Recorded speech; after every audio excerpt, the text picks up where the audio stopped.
عورت کے منہ میں ڈسچارج ہونا یہ بالکل حرام ہے, ناجائز ہے, گندگی ہے, اسلام میں اس کی قطعاً اجازت نہیں ہے. اور اگر ان ائمہ کا مذہب لیا جائے جو منی کو پاک سمجھتے ہیں, اس لیے میں یہ عرض کر رہا ہوں کہ بعض حضرات نے اس پہ فتویٰ دیا ہے کہ یہ چونکہ پاک ہے لہذا اگر یعنی کوئی شخص منہ میں بھی ڈسچارج ہو جائے تو یہ بھی جائز ہے. یہ 100% غلط فتویٰ ہے, اس لیے کہ جو حضرات اس کو پاک کہتے ہیں وہ بھی اس کو خبائث میں داخل کرتے ہیں, حرام چیزوں میں داخل کرتے ہیں. اس کا کھانا یا اس کا منہ میں ڈالنا وہ بھی جائز نہیں کہتے, تو اس لحاظ سے بھی یہ ناجائز ہے اور بہت ساری بیماریوں کا ذریعہ بھی ہے. دوسرا مسئلہ یہ ہے کہ اگر کوئی ڈسچارج نہیں ہوتا اورل سیکس کے ذریعے تو اس کا شرعی حکم کیا ہے؟ تو اس کا حکم یہ ہے کہ یہ انتہائی سخت درجے کا مکروہ ہے, ناپسندیدہ عمل ہے, اور اس کے سخت درجے کے مکروہ اور حرام نہیں ہے لیکن بہت زیادہ ناپسندیدہ اور شریعت کے مزاج کے بالکل خلاف ہے. اور اسلامی کلچر میں اس کا کوئی تصور نہیں تھا.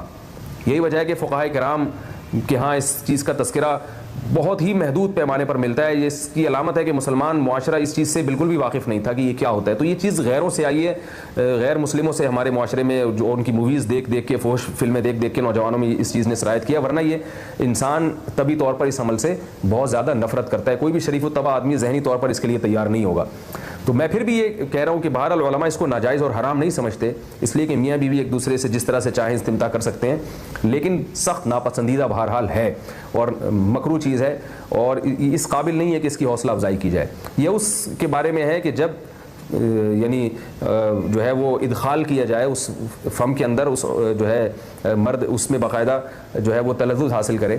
اگر ایسا نہ ہو بلکہ باہر سے استمتاع کیا جائے, جیسے بعض جگہ ایسا ہوتا ہے کہ کیا نام ہے عورت کو اس چیز سے گھن آتی ہے کہ وہ اپنے منہ میں اس گندگی کو لے کر جائے, تو پھر بعض شوہر زوجہ کو مجبور کرتے ہیں کسنگ وغیرہ پر, تو یہ کم درجے کی کراہت ہے. یعنی یہ بھی ناپسندیدہ تو ہے مگر یہ اس درجے کا مکروہ, اس درجے کا ناپسندیدہ نہیں ہے. دوسری بات یہ کہ یہ جو میں نے پوری ڈیٹیل بیان کی ہے یہ اس صورت میں ہے اس کے مکروہ اور ناپسندیدہ ہونا کہ عورت اس کے لیے ذہنی طور پر آمادہ ہو.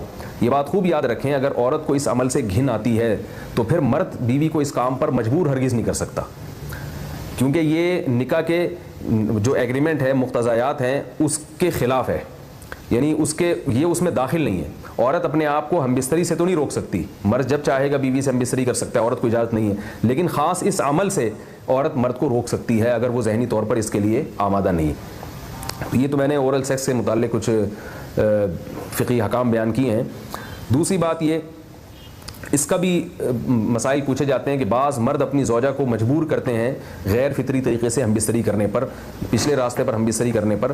تو یہ بات یاد رکھیں کہ ایسی صورت میں عورت پر اصل حکم یہی ہے کہ وہ ایسے مرد سے طلاق لے لے اور اس کو اپنے قریب نہ آنے دے, کیونکہ اس میں نقصان یہ ہوتا ہے کہ اگر عورت اس کام کی مرد کو اجازت دے دے تو کچھ وقت کے بعد اس کی اپنی نیچر تبدیل ہو جاتی ہے, اپنی فطرت بدل جاتی ہے اور اسے اسی اس غیر فطری کام میں لذت آنا شروع ہو جاتی ہے. تو اپنے آپ کو گندگی سے بچانا یہ بہت ضروری ہے.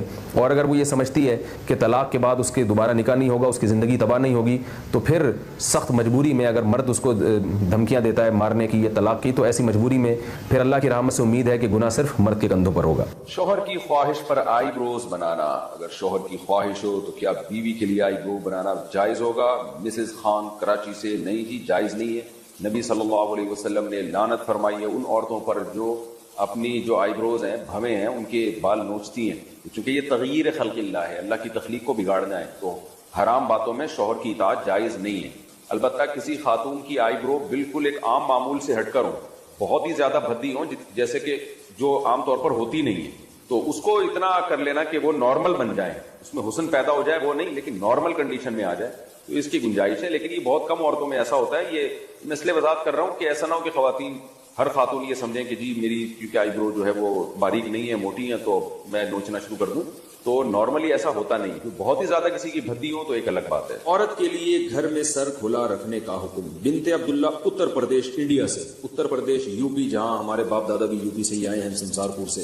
تو یو پی سے انہوں نے پوچھا, یو پی سے جب کسی کا فون آتا ہے نا تو وہ جو اردو بولتے ہیں مجھے بڑی اچھی لگتی ہے, کیونکہ مجھے اپنے والد اور دادا یاد آتے ہیں اس میں. دادی, وہ ہماری دادی اور والد جو اردو بولتے تھے نا وہ بالکل وہی اردو تھی جو اب یو پی سے کسی کا فون آتا ہے تو وہ جو اردو بول رہا تھا مجھے بڑا اچھا لگتا ہے ان کا اردو بولنا, کیونکہ مجھے اپنے والد صاحب اور والدہ اور اپنی دادی جو ہمارے پرانے بزرگ دنیا سے جا چکے ہیں, اللہ تعالیٰ ان سب کی مغفرت فرمائے, ان سے جو ہم نے اردو سنی تھی وہ ایکسینٹ اور وہ لب و لہجہ ہمیں یو پی سے مل رہا ہوتا ہے, بڑا اچھا سا محسوس ہوتا ہے. کئی دفعہ جو یو پی سے کسی کی کال آئے تو میں ان کو کہتا بھی ہوں کہ آپ تھوڑی سی بات کریں, مجھے بڑا مزہ آ رہا ہے. مجھے ایسا لگ رہا ہے جیسے میرے والد صاحب کی یاد تازہ ہو رہی ہے، والدہ کی، اور جو ہماری دادی وغیرہ جو اردو بولا کرتی تھی. ہماری تو اردو ظاہر ہے وقت کے لحاظ سے چینج ہو گئی، لیکن وہ جو یو پی کی اردو تھی نا، وہ آج بھی یو پی والے وہی اردو بول رہے ہیں. ان کی اردو میرا خیال ہے چینج نہیں ہوئی ہے. نقاب عورت کے لیے پورا جسم ہے، چہرے کے نقاب نہ کرنے کے بارے میں کیا حکم ہے؟ دیکھیے اسلام میں پردے کے مختلف درجات ہیں. اسلام میں پردے کے مختلف درجات ہیں. ایک درجہ تو یہ ہے کہ عورت اپنے آپ کو اتنا چھپا دے کہ اس کی چادر پہ بھی مرد کی نظر نہ پڑے کبھی بھی. تو یہ سب سے اعلیٰ درجہ ہے. بعض صحابیات ایسی ہوتی تھیں وہ ان کو کبھی کسی مرد نے دیکھا ہی نہیں، ان کو مخدرات کہا جاتا تھا. لیکن ظاہر ہے یہ وہی خواتین ہو سکتی ہیں جن کا پھر مردوں سے کوئی لین دین نہ ہو، یا معاشرے میں کوئی. حضرت عائشہ رضی اللہ تعالی عنہا تھی، انہیں چونکہ مسائل بتانے ہوتے تھے تو وہ آواز کا پردہ نہیں کرتی تھی، وہ بتاتی تھی مسائل پردے کے پیچھے سے. لیکن کچھ صحابیات ایسی تھیں جو اپنی آواز بھی مردوں سے چھپاتی تھی. اعلیٰ درجہ ہے، کوئی عمل کرنا چاہے اور اس میں کوئی نقصان بھی نہ ہو تو سب سے اعلیٰ درجہ ہے، لیکن لازم نہیں ہے. دوسرا درجہ یہ ہے کہ عورت اپنا چہرہ کھولے اور اپنے ہاتھ اور اپنے پاؤں کھول لے، باقی پورا جسم غیر محرم مرد سے. یہ سب غیر محرمی کی باتیں ہو رہی ہیں، محرم مراد نہیں ہے، محرم سے پردہ نہیں ہوتا. تو غیر محرم مرد سے چہرہ، ہاتھ اور پاؤں کے علاوہ پورا جسم کیا کر لے؟ چھپا دے. یہ والا پردہ چاروں ائمہ کے نزدیک بولو بھائی فرض ہے، یعنی کم از کم اتنا درجہ. اس میں کسی کا کوئی اختلاف بولو بھائی نہیں، کوئی اختلاف نہیں ہے. ایسی عورت اپنے سر کے بال نامحرم کے سامنے نہیں کھول سکتی، ٹھیک ہے نا، اپنی پنڈلیاں اپنی کلائیاں نہیں کھول سکتی. چہرہ اور ہاتھ اس کے بارے میں کیا ہے بولو بھائی اختلاف. باقی چہرہ اور ہاتھ کے بارے میں راجح قول کیا ہے؟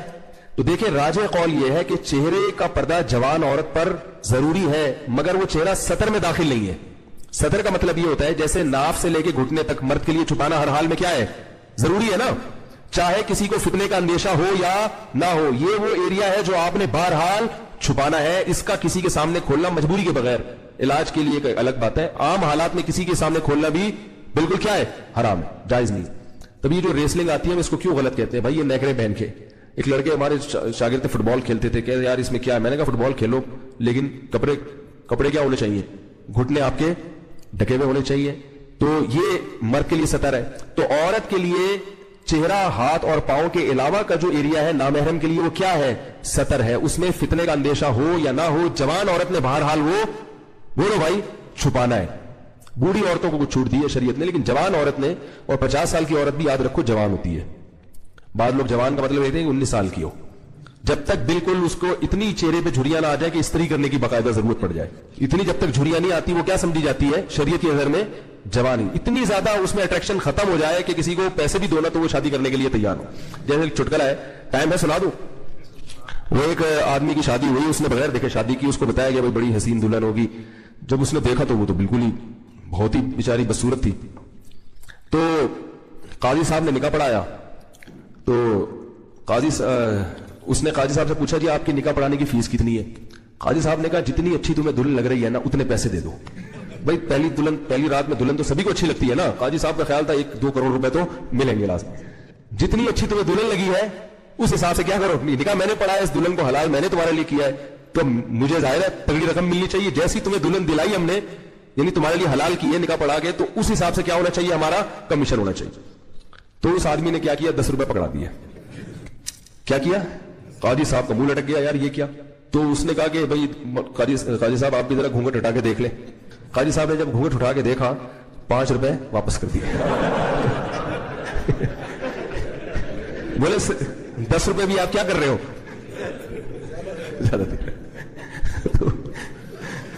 تو اگر کوئی ایسا حساب کتاب ہے، اتنی بیچاری بوڑھی ہو گئی ہے، تو پھر تو پردوں کے معاملے میں شریعت نے اس کو آسانی دی ہے. لیکن جب تک جوان عورت ہے تو یہ چہرہ، ہاتھ اور پاؤں کے علاوہ باقی جو پورا جسم ہے وہ نامحرم کے سامنے کیا ہے؟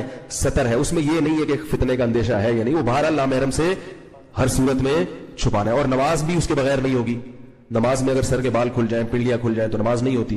تو نماز میں بھی جیسے مرد اگر سطر کھلا ہوا مرد کا نماز میں، قمیض کے بغیر آپ کی نماز ہو جائے گی، لیکن اگر سطر کا ایریا آپ کا کھلا ہوا ہے تو نماز آپ کی نہیں ہوگی. تو نماز سے خواتین سمجھیں جتنا ایریا نماز میں چھپانا فرض ہے اتنا نامحرم کے سامنے چھپانا بھی فرض ہے، سطر ہونے کی وجہ سے.